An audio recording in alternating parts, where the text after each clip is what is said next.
The worst part about 401ks is when you sign up for them, they're basically incentivized to choose the investments for you. And when someone's incentivized to choose something for you, what do you think they're going to choose? Something that's great for you or something that's great for them? Welcome to Money Musings, a podcast that breaks down money, investing, and wealth with zero BS and unapologetic irreverence. I'm your host and money co-conspirator, Stephanie Zenos. Let's get into it.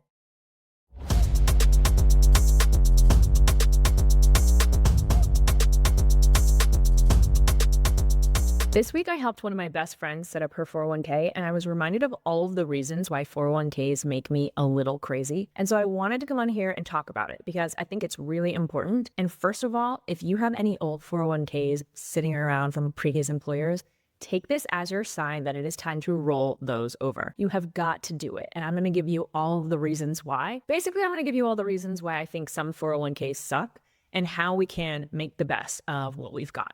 So the one thing I will say before I harp on 401ks is that if you're getting a match, no matter how crappy your 401k is, you want to get that match. If you have to do 4% in order to get 4%, get that 4%. It's free money. It's essentially doubling your return. If you put in 1% and you get 1% back, you've doubled your money. 100% return is basically unheard of in stock markets. So we want that 100% return anytime an employer will give it to us.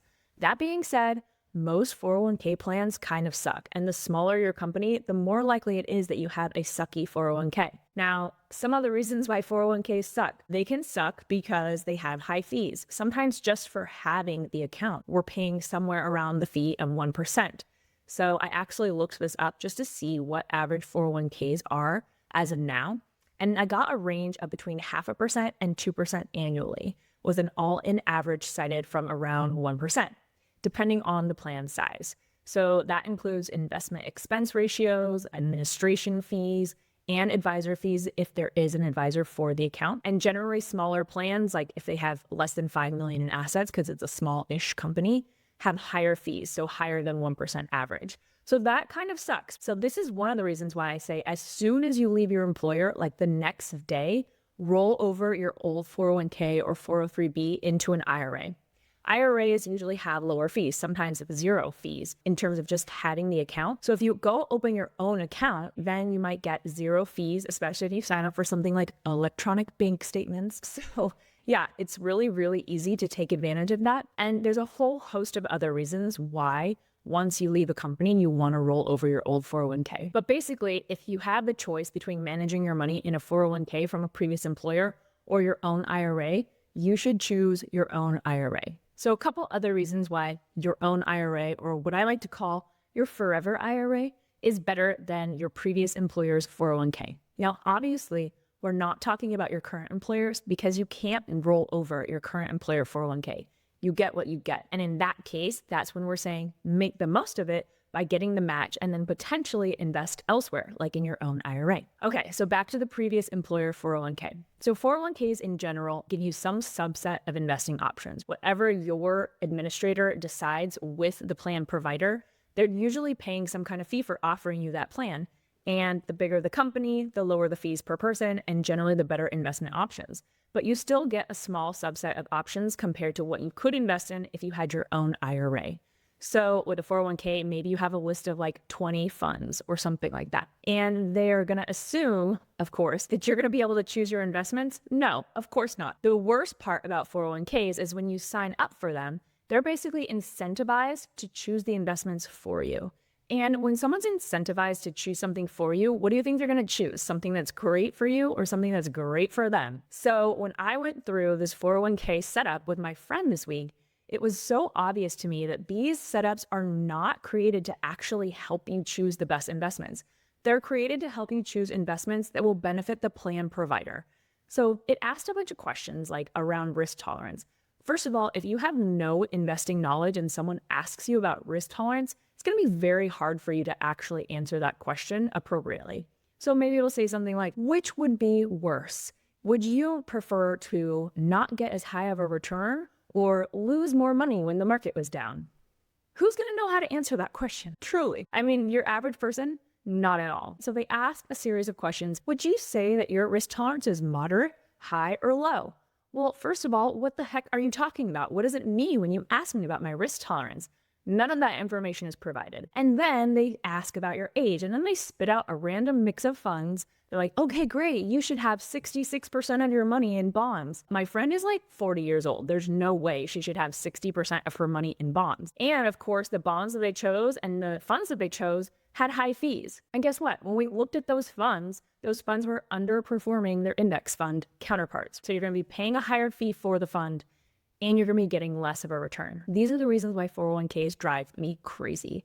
The other reason is, of course, the UI is usually trash. It is designed to make it kind of difficult for you to navigate so that, again, you will most likely just choose the investment options that are the basic template for you. So they don't want you probably going in there and poking around and changing your investments and choosing them yourself. And then if you do choose them yourself, you're going to have to choose from a list of funds that have ridiculous names where it's really hard to compare and contrast. And you probably have to open like 6 more tabs just to see what the fees and returns on those funds are. Whew. All right, let me get off my soapbox for a second there. Other reasons why it makes sense to roll over your 401k into an IRA. Well, a lot of times people will actually lose track of their previous 401ks.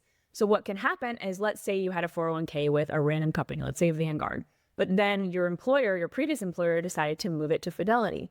Well, maybe you missed that letter in the mail or you didn't see that email and then suddenly your account doesn't exist. It's actually really common for people to lose track of their previous 401ks or retirement plans. So it's really nice to have them rolled over so that you are self-managing and you don't lose track. Also, just from a streamlining perspective, if you're probably going to have an IRA anyway, and you probably should, then it makes sense to roll over your 401k for the purpose of streamlining and having all of your money in one place.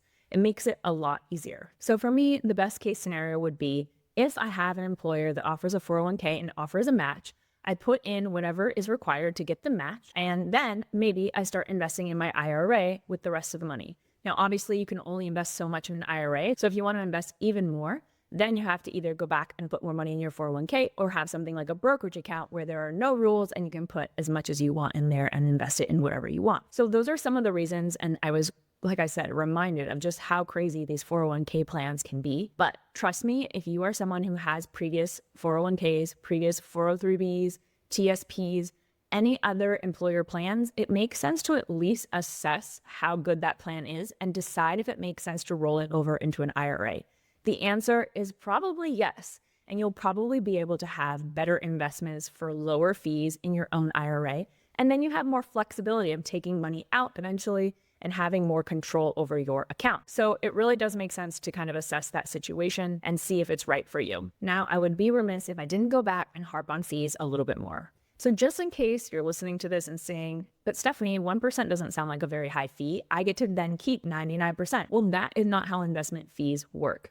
That 1% fee would come out of your total return. So if your return that year was 8%, they would remove 1% from the 8%, and then you would get to keep 7%. However, over time, that 1% compounds and turns into a much, much bigger amount than you could ever imagine. There are examples that I have run numbers before where if you have a 1% fee, let's say, over the lifetime of your investments, and your investments are making 6%, 8%, it can end up being a third of your money that you give away to fees. That is shocking. But a lot of the times, like I was saying, it's not just about the fee. It's also about the fact that high fee funds end up having lower returns than their index fund counterparts.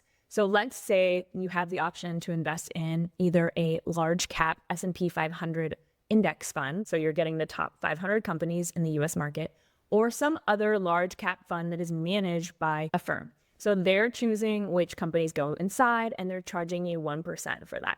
Well, on average, and most likely, and like 97% of the time, it's very difficult for those fund advisors to be choosing things that beat the market on average.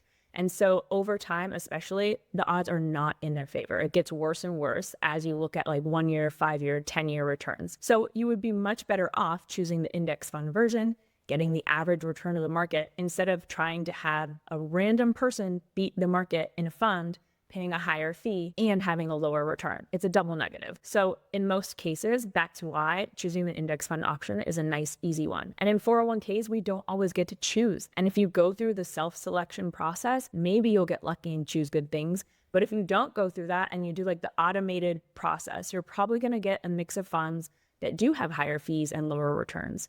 And those kinds of funds usually pay more money to the plan provider. So they are incentivized to offer those types of plans and those types of funds. All right, so that's my little rant about 401ks. You need to check. If you had old ones, roll them over. If you have a current one, check and see what you're invested in. If you don't remember choosing specific investments, it really makes sense for you to learn a tiny bit about money and investments so that you can choose your own and go in with that knowledge. You will save so much money. You will get to keep so much more of your money. It is absolutely worth your time.